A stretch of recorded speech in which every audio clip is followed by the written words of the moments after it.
ಎಲ್ಲರಿಗೂ ನಮಸ್ಕಾರ. ಕರೆಂಟ್ ಇಲ್ಲ ಆದರೂ ಪರವಾಗಿಲ್ಲ, ಇದು ರೀಚ್ ಆಗುತ್ತೆ ಅವ್ರಿಗೆ.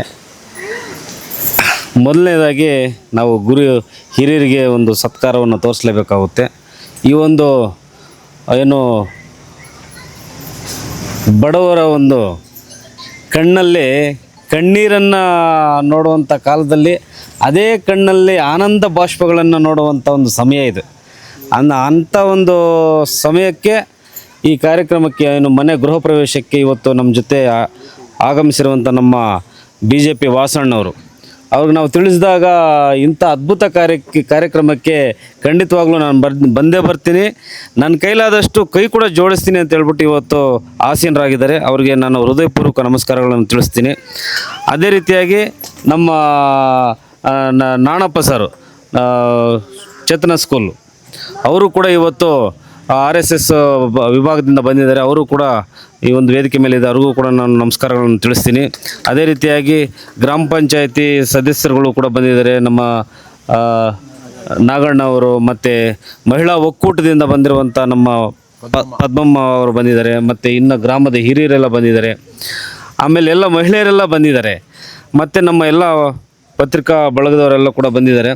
ನಿಜವಾಗಲೂ ಖುಷಿ ಆಗ್ತಿದೆ. ಈಗಾಗಲೇ ನಾವೇನಾದರೂ ಮಾತಾಡೋಣ ಅಂದ್ಕೊಂಡಿದ್ರೆ ನಮ್ಮ ವಾಸಣ್ಣವರು ನಮ್ಮ ಎಲ್ಲ ಹಿರಿಯರೆಲ್ಲ ಕೂಡ ಈಗಾಗಲೇ ಹೇಳ್ಬಿಟ್ಟಿದ್ದಾರೆ. ಅದಕ್ಕೆ ನಾನು ಒಂದು ಪೂರಕವಾಗಿ ಇನ್ನೂ ಮತ್ತೊಮ್ಮೆ ಒಂದು ಸೆಂಟೆನ್ಸನ್ನು ನಾನು ಆಡ್ ಮಾಡ್ತೀನಿ. ಇದು ಸುಮಾರು ಒಂದು ವರ್ಷದ ಹಿಂದೆ ಇದು ಈ ಗಂಗರತ್ನ ಅಂತ ಒಬ್ಬ ಬಮ್ಮ ಇಲ್ಲಿ ಇವರು ಗುಡಿಸ್ಲಲ್ಲಿದ್ದರು. ಗುಡಿಸ್ಲಲ್ಲಿ ಏನು ಮಾಡ್ತಾಯಿದ್ರು ಅಂದರೆ ಗುಡಿಸ್ಲಲ್ಲಿ ನಮ್ಮ ಇವರು ಕೊತ್ತೂರು ಮಂಜಣ್ಣವರ ಒಂದು ಫೋಟೋ ಇಟ್ಕೊಂಡು ಅವರು ಪೂಜೆ ಮಾಡ್ತಿದ್ರು. ಅದನ್ನೇನು ಮಾಡಿದ್ರು, ಪತ್ರಿಕಾ ಬಳಗದವ್ರು ಏನು ಮಾಡಿದ್ರು ಅಂದರೆ ಈ ಥರ ಫೋಟೋ ಇಟ್ಕೊಂಡು ಮಾಡ್ತಿದ್ದಾರೆ ಅಂತ ಹೇಳ್ಬಿಟ್ಟು ಒಂದು ನ್ಯೂಸ್ ಮಾಡಿದ್ರು. ನ್ಯೂಸ್ ಮಾಡಿದ ತಕ್ಷಣ ಏನು ಮಾಡಿದ್ರು ಅಂದರೆ ಈಗ ಮಂಜಣ್ಣವರ ಬಳಗದಿಂದ ಏನಂದರೆ ಎಲ್ಲರೂ ಬಂದರು. ನಮ್ಮ ರಾಜೇಂದ್ರ ಗೌಡ್ರಾಗಿರ್ಬೋದು, ಗುಜ್ನಳ್ಳಿ ಮಂಜಣ್ಣ, ಮತ್ತು ನೀಲಕಂಠೇಗೌಡರು, ಮತ್ತು ಆ ಬಳಗದಲ್ಲಿರುವಂಥ ಒಂದು ಸಿದ್ನಳ್ಳಿ ಶೇಖರ್ ಅವರೆಲ್ಲರೂ ಬಂದರು. ಅವ್ರ ಜೊತೆಯಲ್ಲೂ ನಾನು ಬಂದಿದ್ದೆ. ಆವಾಗ ಏನು ಮಾಡಿದ್ವು ಅಂತಂದರೆ ಈಗ ಕಟ್ಸ್ಕೊಡ್ತೀವಿ ಅಂತ ಹೇಳ್ಬಿಟ್ಟು ಎಲ್ಲ ಪ್ರಾಮಿಸ್ ಮಾಡಿ ಆಮೇಲೆ ಕಟ್ಸ್ಕೊಡುವಂಥ ಜವಾಬ್ದಾರಿಯನ್ನು ನನಗೆ ವಹಿಸ್ಕೊಟ್ಟು ಹೋದರು. ಸೊ ಅದೇ ರೀತಿಯಲ್ಲಿ ನಾವು ಸ್ವಲ್ಪ ಬೇರೆ ಬೇರೆ ಕಡೆ ಇರೋದ್ರಿಂದ ಬೇರೆ ಬೇರೆ ಕಡೆ ಕೆಲಸ ಮಾಡ್ತಾ ಇರೋದ್ರಿಂದ ಸ್ವಲ್ಪ ಡಿಲೇ ಆಯಿತು. ಹಾಗಾಗಿ ಈಗ ಫೈನಲ್ ಆಗಿ ನಾವು ಕಟ್ಸ್ಕೊಡ್ತೀವಿ. ಸೊ ಹಾಗಾಗಿ ಅವರೆಲ್ಲ ಕೂಡ ನಾನು ಇನ್ವೈಟ್ ಮಾಡಿದ್ವಿ. ಅವರು ಯಾವುದೋ ಒಂದು ಮೀಟಿಂಗಲ್ಲಿ ಮಂಜಣ್ಣವ್ರ ಜೊತೆ ಮೀಟಿಂಗಲ್ಲಿದ್ದಾರೆ. ಹಾಗಾಗಿ ಅವ್ರು ಈಗ ಬಂದಿಲ್ಲ. ಬಟ್ ಆದರೂ ಬಂದು ನಿಮಗೆ ತಡವಾದರೂ ಕೂಡ ಬಂದು ನಿಮ್ಮ ಮನೆಗೆ ಆಶೀರ್ವಾದ ಮಾಡಿ ಹೋಗ್ತಾರೆ ಅಂತ ನಾನು ಭಾವಿಸ್ತೀನಿ. ಸೊ ಹಾಗಾಗಿ ಇದೊಂದು ಸಿಚುವೇಶನ್ ಈ ಥರ ಇಂದ ಕ್ರಿಯೇಟ್ ಆಯಿತು.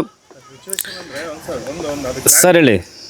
ಈಗ ಅವ್ರ ಹೆಸರೆಲ್ಲ ಹೇಳಿದ್ರಿ, ನೀವು ಕಟ್ಕೊಡ್ಬೇಕು ಅಂತ ನೀವು ಪ್ರಗತಿ ಚಾರಿಟೇಬಲ್ ಅನುಸಂಧಾನ ಆಯ್ತಾ ಇಲ್ಲ ಅವರಿಂದ ಆಯ್ತಾ ಅಂತ? ಈಗ ಅದು ಏನಾಯ್ತಂದರೆ ಪ್ರಾರಂಭ ಆಗಿದ್ದು ಆ ಥರ. ಬಟ್ ನಾವೇನು ಮಾಡಿದ್ವಿ ಅಂದರೆ ಇವಾಗ ಸಿದ್ನಳ್ಳಿ ಶೇಖರಣ್ಣವರು ಕೂಡ ಇದಕ್ಕೆ ಸ್ಪಾನ್ಸರ್ ಮಾಡಿದ್ದಾರೆ. ಅವ್ರೇನು ಹೇಳೋದಂತಾರೆ, ನಾನಾಗಿರಲಿ ನಮ್ಮ ಮಂಜಣ್ಣ ಆಗಿರಲಿ ನಮ್ಮ ಕಡೆಯಿಂದ ನಾನು ವ್ಯವಸ್ಥೆ ಮಾಡ್ತೀನಿ ಅಂತ ಹೇಳ್ಬಿಟ್ಟು ಅವ್ರು ಹೇಳಿದ್ರು. ಅವ್ರ ಕಡೆಯಿಂದ ನಮಗೆ ಈ ಆರ್ಥಿಕ ಸಹಾಯ ಕೂಡ ಬಂದಿದೆ. ಮಿಕ್ಕಿದೆಲ್ಲ ಕೂಡ ನಮ್ಮ ಪ್ರಗತಿ ಚಾರಿಟೇಬಲ್ ಟ್ರಸ್ಟ್ ವತಿಯಿಂದ ನಾವು ಮಿಕ್ಕಿದೆಲ್ಲ ಹಾಕಿ ನಾವು ಇವತ್ತು ಫಿನಿಷ್ ಮಾಡಿ ನಾವು ಹ್ಯಾಂಡ್ ಓವರ್ ಮಾಡುವಂಥ ಒಂದು ವ್ಯವಸ್ಥೆನ ನಾವು ಮಾಡಿದ್ದೀವಿ. ಸೊ ಈಗ ಏನಪ್ಪ ಅಂತಂದರೆ ನಮ್ಮ ಹಿರಿಯರೆಲ್ಲ ಹೇಳ್ತಾಯಿದ್ರು, ಏನಂದ್ರೆ ಒಂದು ಒಳ್ಳೆ ಕಾರ್ಯ ಮಾಡಬೇಕಂದ್ರೆ ಪ್ರತಿಯೊಬ್ಬರು ಜನರು ಸೇರಬೇಕಾಗಿತ್ತು. ನೀವೆಲ್ಲ ಕೂಡ ನಿಮ್ಮ ಒಂದು ಬಂಧುಗಳಿಗೆಲ್ಲ ಹೇಳಬೇಕಾಗಿತ್ತು. ಆದರೂ ಪರವಾಗಿಲ್ಲ, ಒಳ್ಳೆ ಕಾರ್ಯ ಮಾಡಬೇಕಾದ್ರೆ ಈಗ ಕಾಲ ಹೆಂಗಿದೆ ಅಂದರೆ ಏನೋ ಒಂದು ಕೆಟ್ಟ ವಿಷಯ ಮಾಡಬೇಕಾದ್ರೆ ಜನಸಂಖ್ಯೆ ಜಾಸ್ತಿ ಸೇರ್ತಾರೆ. ಒಳ್ಳೆಯದಕ್ಕೆ ಸ್ವಲ್ಪ ಸ್ಪಂದಿಸೋದು ಜನ ಕಡಿಮೆ. ಆದರೂ ಪರವಾಗಿಲ್ಲ, ದೇವರು ಒಳ್ಳೇದು ಮಾಡ್ತಾರೆ ನಿಮಗೆ ಅಂತ ಹೇಳ್ತಾ ಬಯಸ್ತಾ ಇವತ್ತೇನು ನಮ್ಮ ಒಂದು ಪ್ರಗತಿ ಚಾರಿಟೇಬಲ್ ಟ್ರಸ್ಟ್ ವತಿಯಿಂದ ಏನು 11ನೇ ಮನೆ ಮುಗಿಸಿ ಮುಂದಕ್ಕೆ ನಾವು ಹೋಗ್ತಾ ಇದ್ವಿ. ಅದೆಲ್ಲ ಕೂಡ ಏನು ನಿರ್ಗತಿಕರು ಯಾರಿಗೂ ಮನೆ ಇಲ್ಲ ಅಂಥವ್ರನ್ನ ಗುರುತಿಸಿ ನಿಜವಾಗ್ಲೂ ಮನೆ ಇರೋವರಿಗೆ ನಾವು 11 ಮನೆಗಳಿಗಿಂತ ಹೆಚ್ಚಿನ ಮನೆಗಳನ್ನು ನಮ್ಮ ಈ ತಾಲೂಕಲ್ಲಿ ಕಟ್ಕೊಟ್ಟಿದ್ದೀವಿ. ಎಲ್ಲರೂ ಕೂಡ ನೆಮ್ಮದಿಯಿಂದ ಜೀವನವನ್ನು ಮಾಡ್ತಾಯಿದ್ದಾರೆ. ಮುಂದಿನ ದಿವಸಗಳಲ್ಲೂ ಕೂಡ ಅದೇ ರೀತಿಯಾಗಿ ಹಂತ ಹಂತವಾಗಿ ಏನು ನಿರ್ಗತಿಕರನ್ನು ಗುರುತಿಸಿ ಅವರಿಗೆ ಆಶ್ರಯವನ್ನು ಕೊಡುವಂಥದ್ದನ್ನು ನಾವು ಮಾಡ್ತೀವಿ. ಅದೇ ರೀತಿಯಾಗಿ ನಮ್ಮ ಹಿರಿಯರೆಲ್ಲ ವಾಸಣ್ಣವರೆಲ್ಲ ಹೇಳ್ತಾಯಿದ್ರು, ಎಲ್ಲಿ ಸರ್ಕಾರಿ ಶಾಲೆಗಳೆಲ್ಲ ಕೂಡ ಏನು ಇವತ್ತು ಡೆವಲಪ್ಮೆಂಟ್ ಮಾಡಿದ್ವಿ ಅದೆಲ್ಲ ಕೂಡ ನಾವು ಹಂತ ಹಂತವಾಗಿ ಒಂದು ಲೆವೆಲ್ಗೆ ನಾವು ಅದನ್ನು ತಗೊಂಡು ಹೋಗ್ತಾಯಿದ್ವಿ. ಸರ್ಕಾರಿ ಶಾಲೆಗಳನ್ನ ಡೆವಲಪ್ ಮಾಡೋದ್ರ ಜೊತೆಗೆ ನಾವು ಆ ಮಕ್ಕಳು ಓದುವಂಥ ಮಕ್ಕಳಿಗೆ ಏನು ಯೂನಿಫಾರ್ಮ್ಸ್ ಕೊಡೋದು, ಬುಕ್ಸು ಬ್ಯಾಗ್ಸು ಕೊಡುವಂಥದ್ದು, ಇದೆಲ್ಲ ಕೂಡ ನಾವು ಸುಮಾರು ವರ್ಷಗಳಿಂದ 5-6 ವರ್ಷಗಳಿಂದ ನಮ್ಮ ತಾಲೂಕಲ್ಲಿ ಮಾಡ್ಕೊಂಡು ಬರ್ತಾಯಿದ್ದೀವಿ.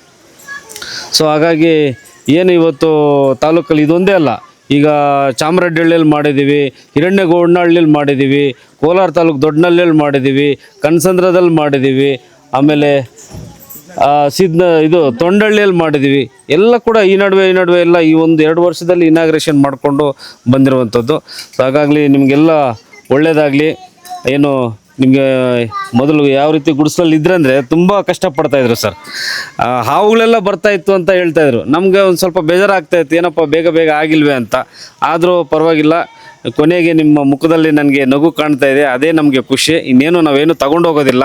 ಸೊ ಹಾಗಾಗಿ ಈ ಒಂದು ಮಾತುಗಳನ್ನು ಹೇಳ್ತಾ ನಮ್ಮ ಪತ್ರಿಕಾ ಬಳಗದವ್ರು ಏನು ಬಂದಿದ್ದೀರಾ, ನೀವೆಲ್ಲ ಕೂಡ ನೋಡಿದ್ದೀರಿ ನಮ್ಮ ಒಂದು ಕೆಲಸ ಕಾರ್ಯಗಳನ್ನು, ನಮ್ಮನ್ನು ಬೆನ್ತಟ್ಟಿ ಮುಂದೆ ತಳ್ಕೊಂಡು ಬಂದಿದ್ದೀರಾ.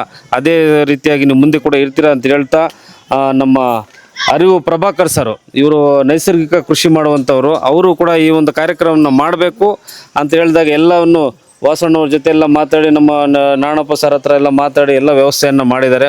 ಗ್ರಾಮಸ್ಥರೆಲ್ಲ ಮಾತಾಡಿ ಊಟದ ವ್ಯವಸ್ಥೆಯನ್ನೆಲ್ಲ ಮಾಡಿಸಿದ್ದಾರೆ. ಅವ್ರಿಗೂ ಕೂಡ ನಾನು ಧನ್ಯವಾದಗಳನ್ನ ತಲುಪಿಸ್ತೀನಿ. ಮತ್ತು ನಮ್ಮ ಇವರು ನಮ್ಮ ನಾರಾಯಣಪ್ಪ ಸರ್ ಮತ್ತು ವಾಸಣ್ಣವರು ಇವತ್ತೇನು ಊಟದ ವ್ಯವಸ್ಥೆಯನ್ನು ಈ ಗ್ರಾಮಸ್ಥರಿಗೆ ಎಲ್ಲ ಮಾಡಿಕೊಟ್ಟಿದ್ದಾರೆ, ಅವ್ರಿಗೂ ಕೂಡ ನಾನು ಧನ್ಯವಾದಗಳನ್ನ ತಲುಪಿಸ್ತೀನಿ. ಸೊ ಈಗಾಗಲೇ ನಮ್ಮ ಹರೀಶ್ ಅನ್ನೋರು ಎಲ್ಲ ಬಡ್ಜೆಟನ್ನು ಈಗಾಗಲೇ ಓದಿದ್ದಾರೆ. ಈ ಒಂದು ಬಡ್ಜೆಟ್ ಬಂದು 3,24,800 ರೂಪಾಯಿಯನ್ನು ಈ ಮನೆ ಖರ್ಚು ಮಾಡಿದ್ದೀವಿ. ತುಂಬ ಚೆನ್ನಾಗಿ ಬಂದಿದೆ. ಶೀಟ್ ಮನೆ, ಬಟ್ ಆದರೂ ಪರವಾಗಿಲ್ಲ, ತುಂಬ ಚೆನ್ನಾಗಿ ಬಂದಿದೆ. ಎಲ್ಲ ಕಡೆ ನಾವು ಎಲ್ಲ ಕಡೆ ಏನು ಕಟ್ಸಿದ್ವಿ ಎಲ್ಲ ಕೂಡ ಒಂದು ಶೀಟು ಒಂದು ಮುಚ್ಚಳವನ್ನು ಹಾಕಿ ನಾವು ಕಟ್ಸ್ಕೊಟ್ಟಿರುವಂಥದ್ದು.